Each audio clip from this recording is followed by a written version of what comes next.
요한복음 1장 1절부터 14절까지 말씀을 우리가 함께 읽었습니다. 그리고 말씀 가운데 설교 제목이 있는데요, 본문 4절에 이 생명은 사람들의 빛이라 라는 그 말씀을 오늘 제목으로 결정하였습니다. 이미 말씀드린 것처럼 오늘 마지막 주일 이 생명의 달, 다시 한번 정말 우리가 붙잡아야 될 지난 두 번의 말씀들을 한 번 더 정리하고, 영생이라는 것, 이 구원의 즐거움을 온전히 누리기 위해서 정말 우리에게 필요한 것이 무엇인지 한 번 더 확인하고, 그리고 오늘 주신 이 요한복음의 말씀을 통해서 우리가 기억해야 될 세 가지 주제를 나누려고 합니다.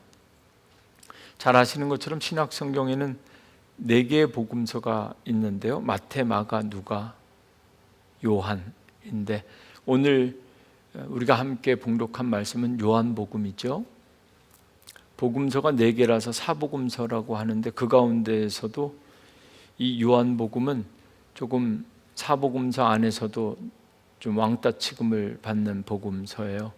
그래서 전문가들은 특수복음이라고 하고, 요한복음만 특수복음이라고 하고, 마태, 마가, 누가복음을 관점이 비슷하거나 같다 그래서 공관복음서라고 우리가 부릅니다. 그런데 사실 공관복음서, 관점이 같다 그래도 이 복음서들은 4권의 책이 처음에 시작할 때부터 예수 그리스도 복음의 시작을 설명하는 책들인데, 관점이 같거나 비슷하다라고 불리는 마태, 마가, 누가복음도 복음의 시작을 서로 다 다르게 설명하고 있습니다. 예를 들면 마태복음 1장 1절을 보시면, 마태복음은 아브라함과 다윗의 자손 예수 그리스도의 계보라 이렇게 족보로 시작해요. 그러니까 마태는 복음의 시작을, 예수님의 시작을 아브라함과 다윗의 자손, 아브라함부터 시작하고 있습니다. 이어지는 두 번째 책 마가복음은 아브라함, 다윗 이런 거 나오지 않고, 마가복음은 이사야 선지자의 말씀을 인용해서 세례 요한부터 등장합니다. 그래서 마가복음 1장 1절은 하나님의 아들 예수 그리스도 복음의 시작이라, 선지자 이사야의 글에 보라, 내가 내 사자를 내 앞에 보내노니 그가 내 길을 준비하리라. 광야에 외치는 자의 소리가 있어 이르되 너희는 주의 길을 준비하라. 이 세례 요한이 주님의 길을 예비하는 그 세례 요한의 사역부터 복음의 시작, 예수님의 시작을 소개하고 있죠. 누가복음은 어떨까요? 누가복음은 이렇게 클리어하게 주장하기가 쉽지 않지만, 누가복음에 나타난 특징 중에 하나가 예수님의 족보를 마태복음은 아브라함과 다윗의 자손, 누가 누굴 낳고 누가 누굴 낳고 누가 누굴 낳고 맨 마지막에 예수님이 태어남으로써 아브라함부터 예수님까지 설명하고 있는 책과 족보가 마태복음이라면, 누가복음은 거꾸로죠. 누가복음 3장에 가면 누구 위에 누구, 누구 위에 누구 이렇게 해서 쭉까지 올라가서 누가복음의 족보의 끝을 보면 3장 38절인데, 그 위는 에노스요, 그 위는 셋이요, 그 위는 아담이요. 아담은 최초의 인간이죠. 그 다음에 그 위는 하나님이시라. 그러니까 이 말씀을 보면 누가복음은 예수 그리스도 복음의 시작을 하나님으로부터 예수님까지 설명하고 있는 책이 누가복음입니다. 서로 다른 출발점이 다르기는 하지만 그래도 형태가, 포메이션이 비슷해서 아마도 마태, 마가, 누가는 시작과 출발점은 달라도 공관복음이라는 카테고리로 묶여질 수 있는 것 같은데, 오늘 우리가 읽은 요한복음은 전혀 다른 이야기를 하고 있습니다. 요한복음은 어떻게 복음의 시작을 설명하냐면 1절 말씀 보실까요? 태초에 말씀이 계시니라.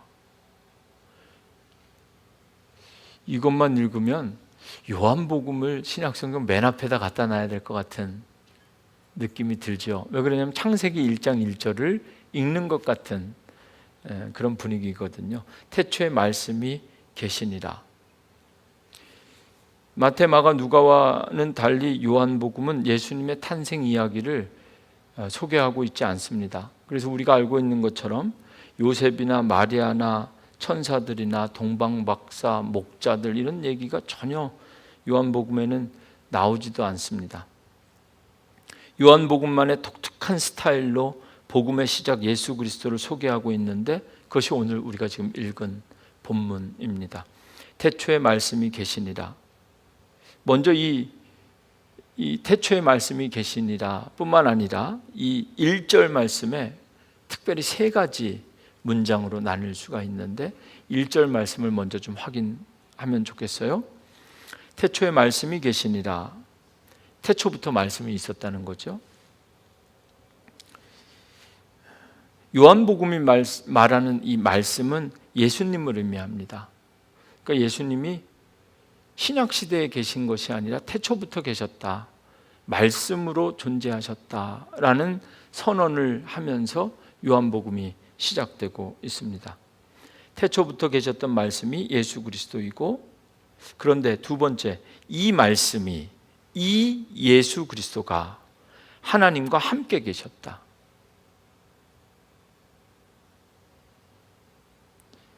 근데 이 마지막 문장은 더 어렵습니다. 이 말씀은 곧 하나님이시니라. 이 1절의 후반부를 이해할 때 좀 더 선명하게 문장을 구별하려면 함께라는 것, 그리고 곧, 이것이 서로 충돌하는 개념이죠. 말씀이 예수님이신 것을 우리가 믿음으로 아멘 하겠는데, 그래서 그 예수님이 태초부터 하나님과 함께 계셨다는 개념과, 그리고 그 다음에 곧바로 이 말씀이 곧 하나님이다라는 개념은 서로 논리적으로는 쉽게 이해할 수 없는 신비로운 진리에 대한 말씀이고, 이것은 우리가 잘 알고 있는 삼위일체 하나님에 대한 고백이 됩니다. 한 분이지만 성부 하나님, 성자 하나님, 성령 하나님 삼위로 존재하시고 역사하시는 것. 이렇게 요한복음은 인간의 이성으로는 쉽게 이해할 수 없는 신비로운 진리를 소개하면서 시작합니다. 저는 이 요한복음 1장 1절 태초에 말씀이 계시니라, 이 요한복음 1장 1절을 읽고 오늘 마지막 생명의 달 마지막 주일 설교를 이 본문으로 기도하는 가운데 결정하게 되었는데요. 그 이유는 태초에 말씀이 계셨다라는 이 요한복음의 선언이 생명의 달 지난 두 번에 걸쳐서 제가 나누었던 두 가지 말씀이 이 요한복음 1장 1절에서 하나로 합쳐지는 의미이기 때문입니다. 여러분, 정말 믿으셔야 됩니다. 말씀 속에 생명이 있는 겁니다. 하나님께서 빛이 있으라 이 말씀하시고 그 말씀으로부터 세상이 시작된 것처럼 말씀 속에 생명이 있는 겁니다.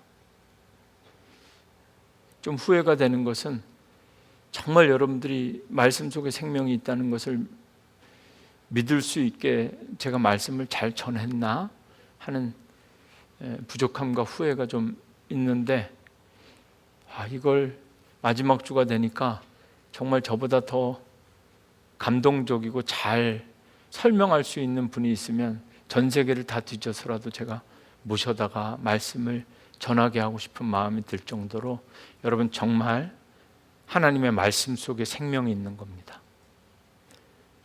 말씀을 붙잡으면, 그리고 말씀 앞에 순종할 수 있고 말씀 앞에 반응할 수 있는 건 그 생명이 있다는 증거입니다. 늘 말씀 속에 생명이 있다는 이 선언을 가지고 내가 살아있는가 죽어있는가 점검할 수 있는 여러분들이 되기를 원합니다. 이 생명의 말씀을 붙잡는 것. 오늘 4월 마지막 주일이지만 생명의 달이 끝나도 올 한 해 동안 회복과 부흥을 위하여 말씀 속에 생명이 있다는 것, 끊임없이 우리가 함께 기도하고 그리고 붙잡아야 될 아주 중요한 선언이고 말씀이라고 믿습니다. 두 번째는 예수 안에 영생이 있다. 지난주에 전한 말씀인데요.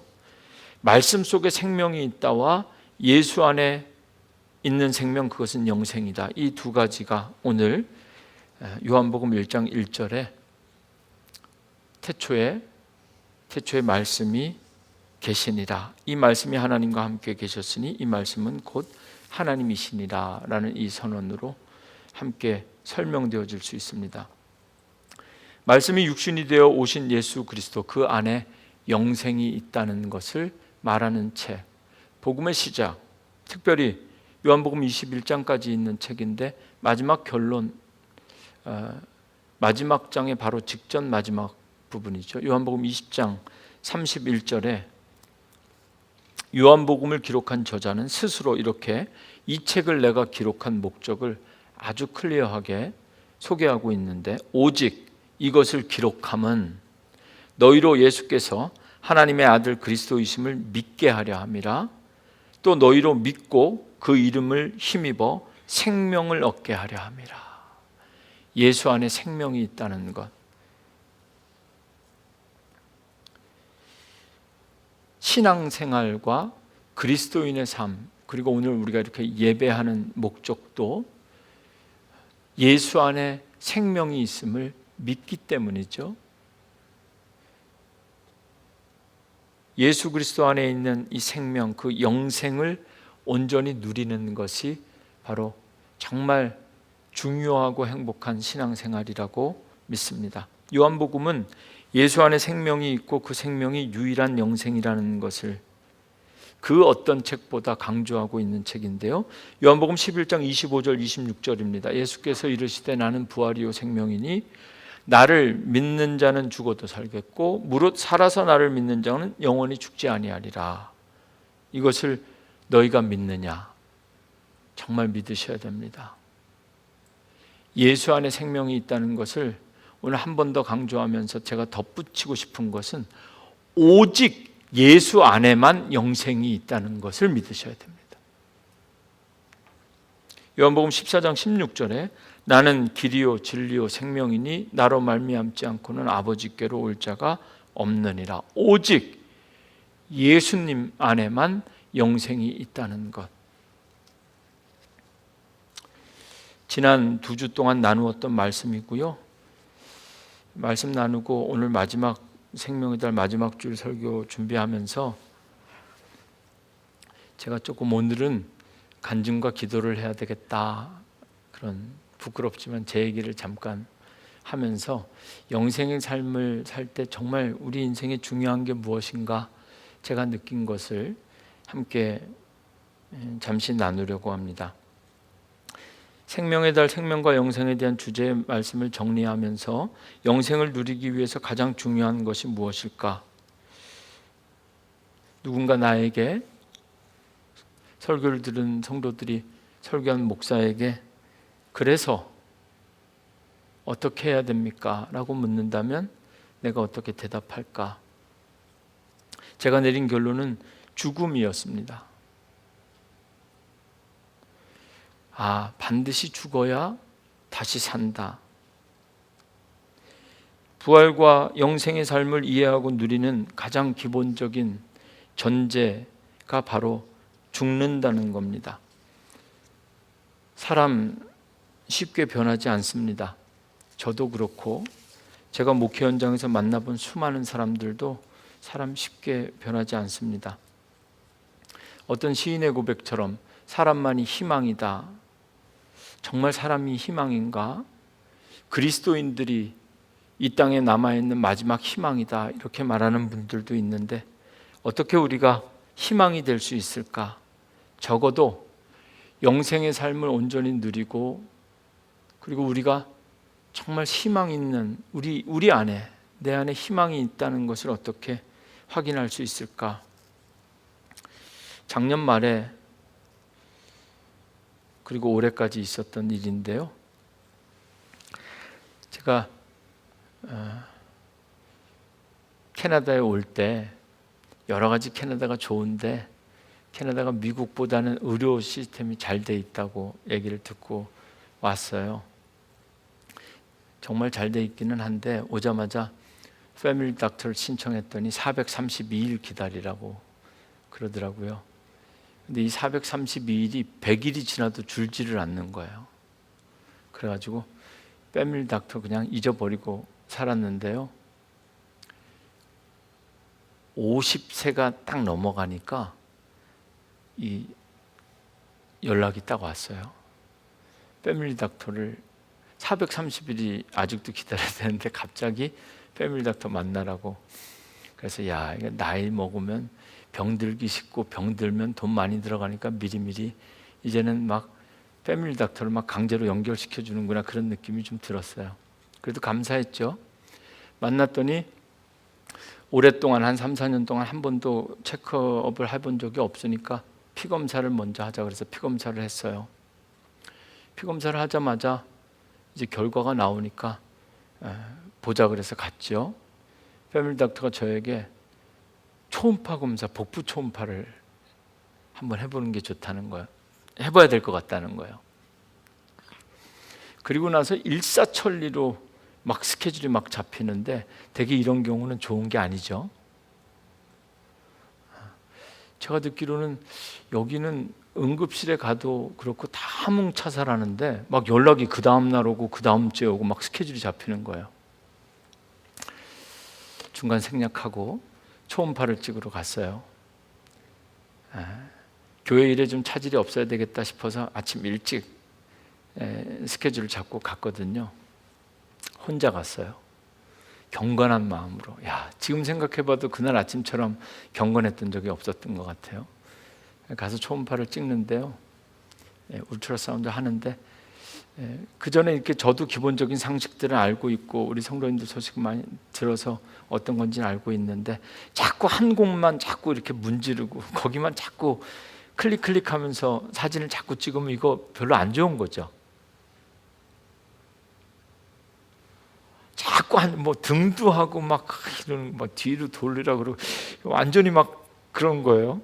한쪽만 계속 사진. 그래서 일어나면서 물어봐야 되겠다.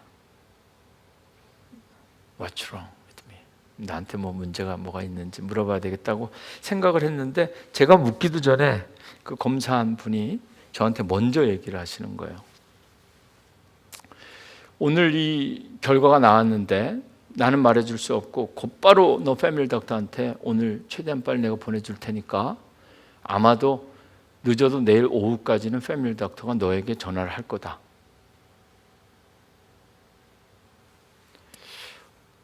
이렇게 되니까요. 이게 하나님의 말씀에만 생명이 있는 게 아니라 사람의 말에도 생명이 있더라고요. 갑자기 몸에 힘이 쭉 빠지는. 여러분, 사람의 말에도 생명이 있는 거예요. 그래가지고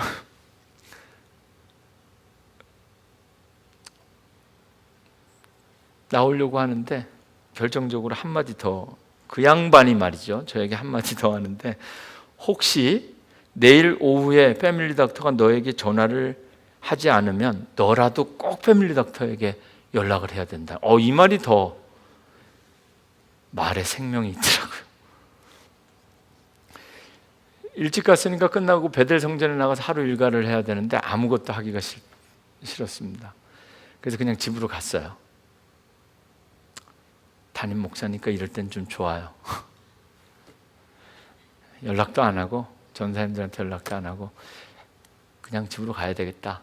집에 이제 전부 다 아이도 학교 가고 아무도 없으니 집에 혼자 들어가서 그냥 옷 갈아입고 침대에 그냥 누워버렸어요.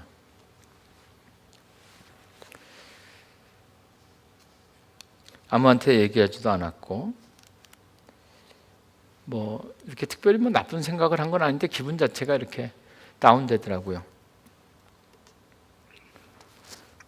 혼자 가만히 누워서 뭐 잠도 안 오고 이제 가만히 있는데 갑자기 무슨 생각이 나냐면 제가 이 얘기를 하면 그때 제 상황이 어땠는지 이해할 수 있을 것 같은데요. 가만히 누워 있는데 갑자기 제 서재 책꽂이에 책 한 가운데 제가 몰래 넣어놓았던 비상금이 생각이 났어요. 야, 이거 나한테 문제가 생기면 저건 누가 가질까? 이런 생각이 들어요.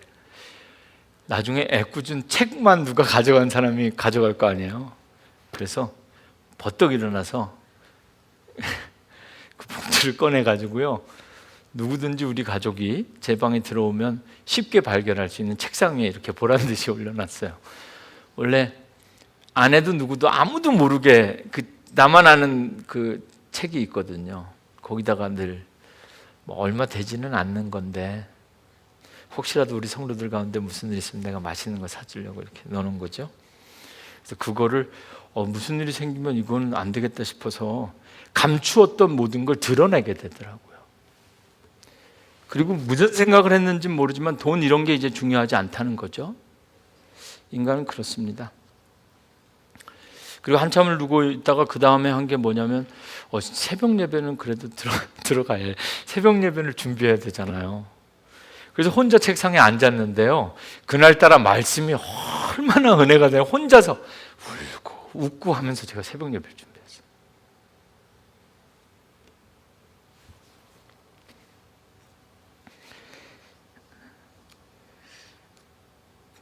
본문이 그 딱딱하기로 유명한 신명기 말씀인데요, 한 글자 한 글자가 내 눈에서 입에서 가슴에서 영혼에서 살아 움직이는 것 같았습니다.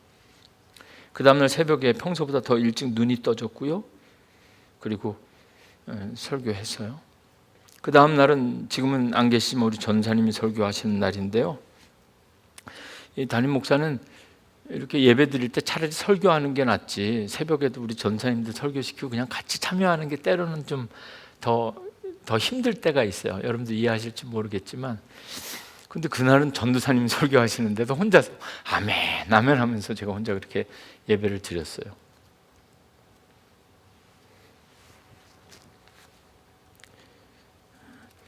이틀 동안 새벽 기도는 준방의 그 기도 음악이 끝난지도 모르고 계속 기도하고 있을 만큼 그렇게 기도가 되더라고요. 밤이 되고 아침이 되니 첫째 날이 지났습니다. 패밀리 닥터에 연락이 오기로 되는 예상된 날인데 제가 아침에 정신을 좀 차렸어요. 이건 뭐 하는 짓이야 이러면서 옷을 입고 열심히 사무실에 나가서 신방도 하고 회의도 하고 다 했어요.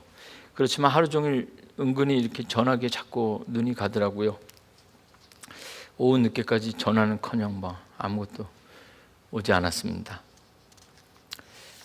오후가 되니까 그 검사한 분이 마지막으로 나에게 했던 말, 만약에 연락이 안 오면 너라도 연락을 해야 된다.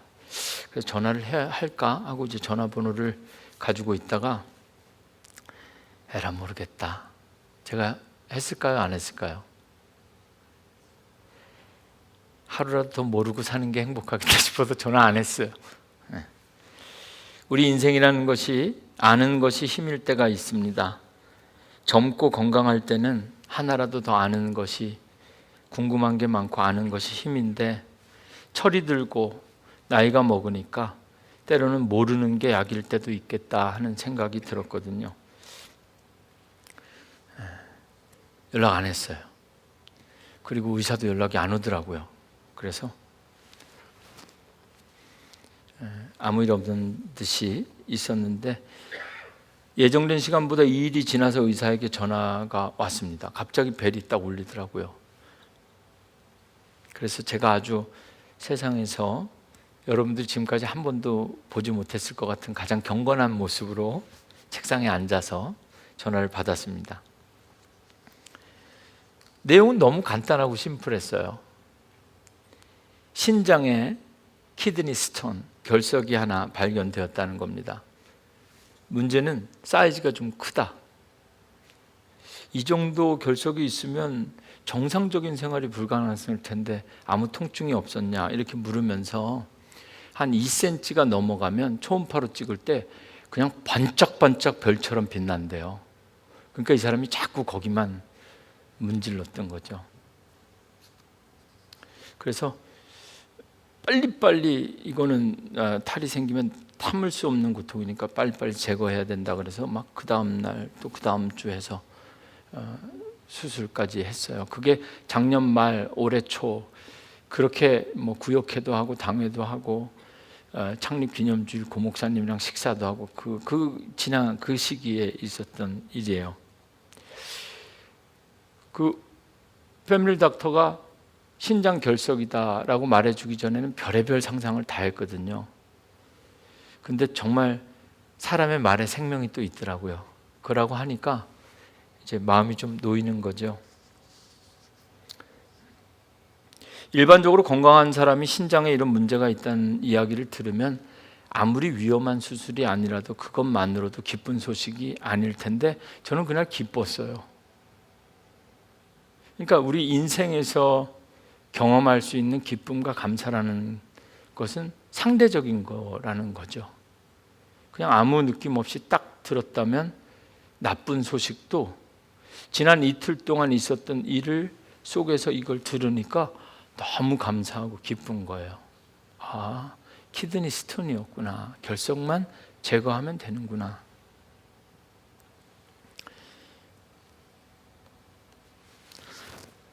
여러분들이 너무 열심히 들어주셔서 제가 이 상황을 어떻게 마무리해야 될지 잘 모르겠는데 한번 웃고, 그날 저녁에 집에 와서 뭐 했는지 아세요?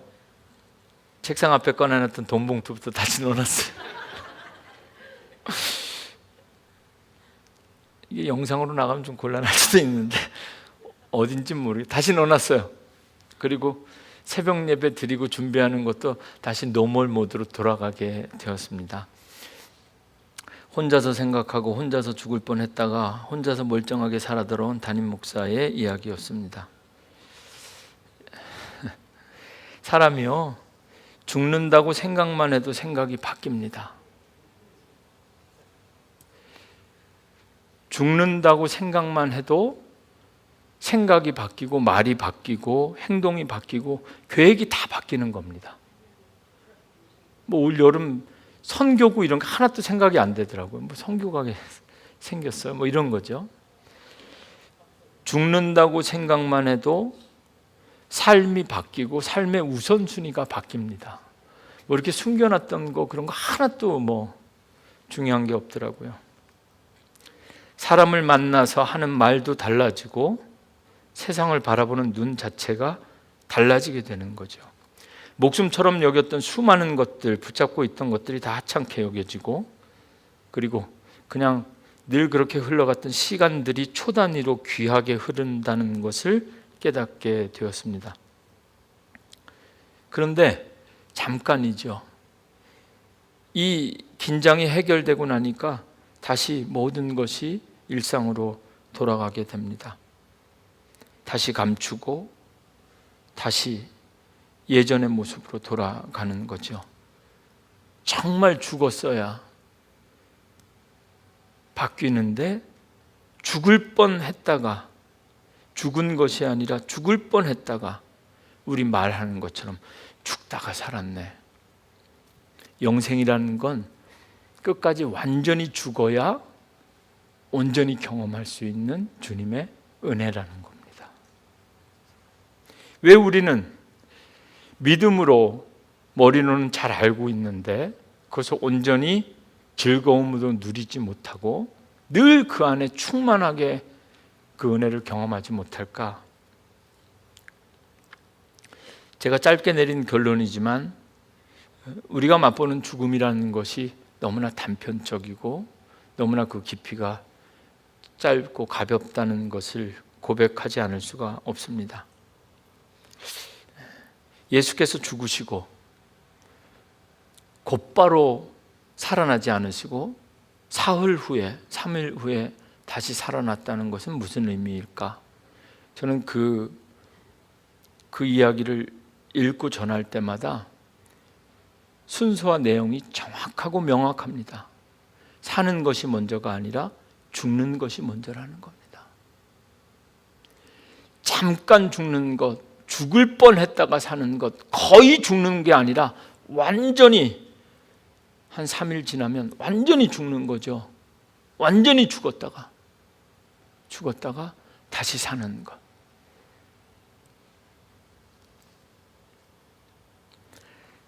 영생의 즐거움을 온전히 누리기 위해서는 죽는 것이 먼저, 완전히 죽을 수 있어야 온전히 다시 살 수 있다는 것.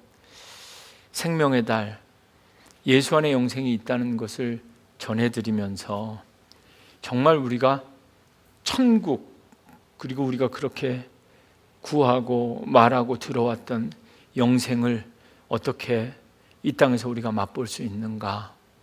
나는 죽고 오늘 성가대 찬양 참 그래서 은혜가 되고 감사가 되었습니다. 예수로 사는 것, 죽을 뻔하다가 예수로 사는 것이 아니라 완전히 죽고 예수로 사는 것. 누구든지 죄에 대하여 완전히 죽으면, 그리고 예수로 다시 살면 누구든지 언제든지 어떻게든지 누릴 수 있는 삶이 바로 영생이다 라는 것을 믿으시기 바랍니다. 이제 오늘 말씀으로 4절 말씀 볼 텐데요, 이제 우리 안에 예수 안에 있는 생명이 사람들의 빛이라는 말씀을 기억하면서 4절, 그 안에 생명이 있으니 이 생명은 사람들의 빛이라. 예수 안에 생명, 그것은 영생인데 이 영생은 사람들의 빛이다, 이렇게 오늘 말씀 말하고 있습니다. 생명의 달을 마치면서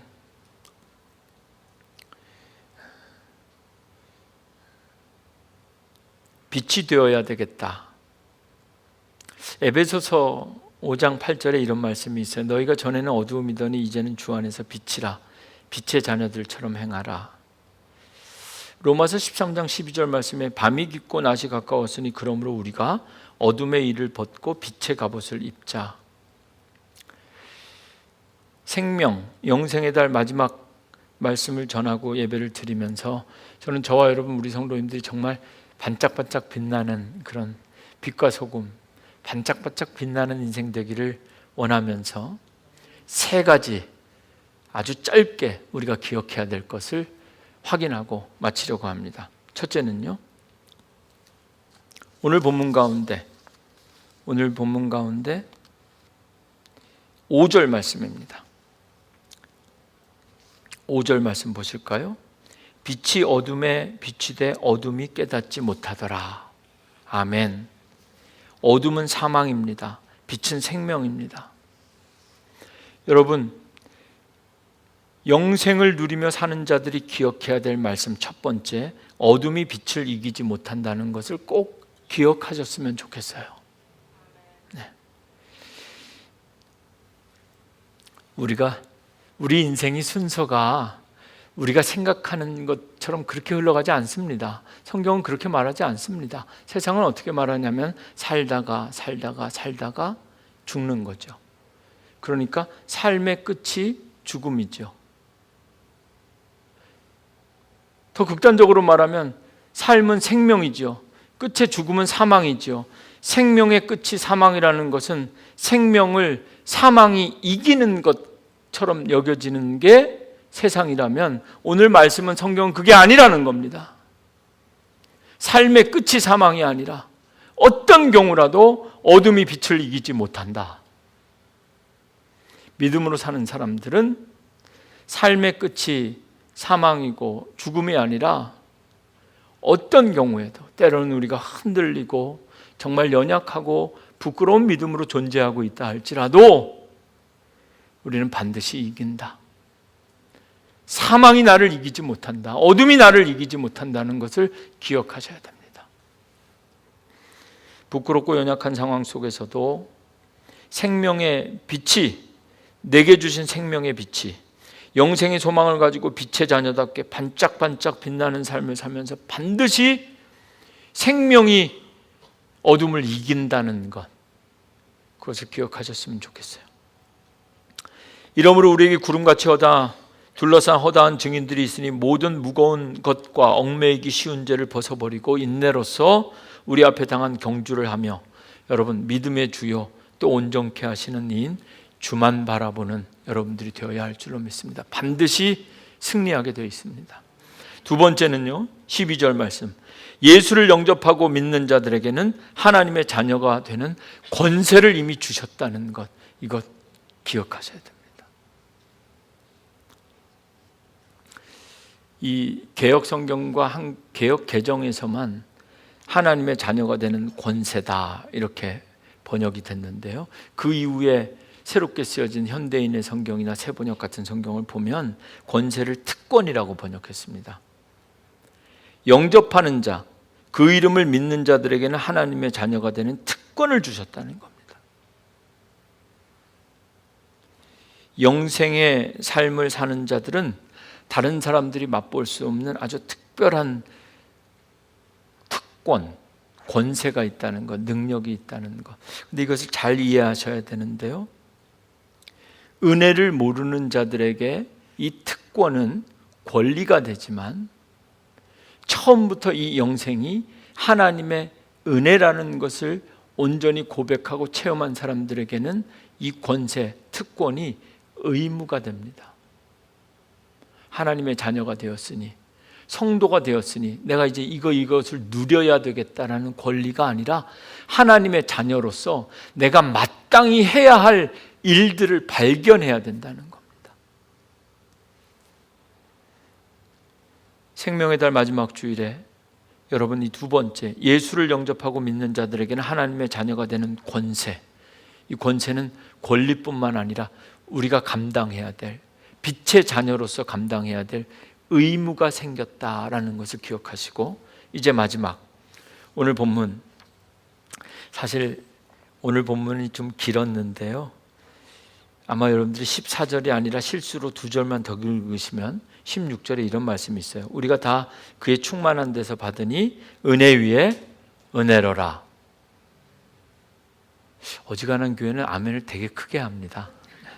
참 우리 교회는 잘 돼 있는 것 같아요. 아멘 하면 제가 조금 비난하면서 얘기하려고 그랬었거든요. 이게 은혜 위에 은혜가 아멘이죠. 근데 오늘 마지막으로 제가 드리고 싶은 말씀은 은혜 위에 은혜가 아니라, 조금만 올라가십시오. 오늘 그래서 14절까지만 읽은 겁니다. 15절, 16절 못 보게 하려고. 14절에 보면 이렇게 끝나요. 말씀이 육신이 되어 우리 가운데 거하심에 우리가 그의 영광을 보니 아버지의 독생자의 영광이요 은혜와 진리가 충만하더라. 은혜 위에 은혜 나쁜 것 아닙니다. 날마다 은혜로 삽니다. 은혜 위에 은혜로, 하나님께서 은혜 위에 은혜로, 그렇게 은혜 위에 은혜로 덮어주셨기 때문에 오늘 우리가 있죠. 그런데 정말 영생이라는 것은 은혜 위에 은혜뿐만 아니라 이것, 은혜와 진리가 충만하더라. 하나님께서 내게 주신 은혜뿐만 아니라 내가 깨닫고 붙잡고 있는 진리, 어떻게 사는 것이 정말 참된 삶이고 어떤 선택이 정말 온전한 선택인지, 진리가 너희를 자유케 하리라.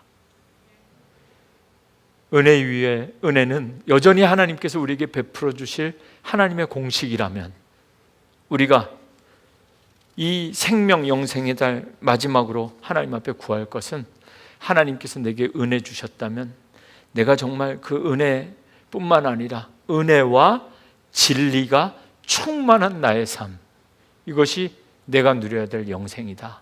이 믿음 가지고 4월을 우리가 마무리하면서 5월을 준비하는, 특별히 이 마지막 말씀은 가정의 달을 준비하면서 여러분들 가정을 축복하는 말씀 되었으면 좋겠어요.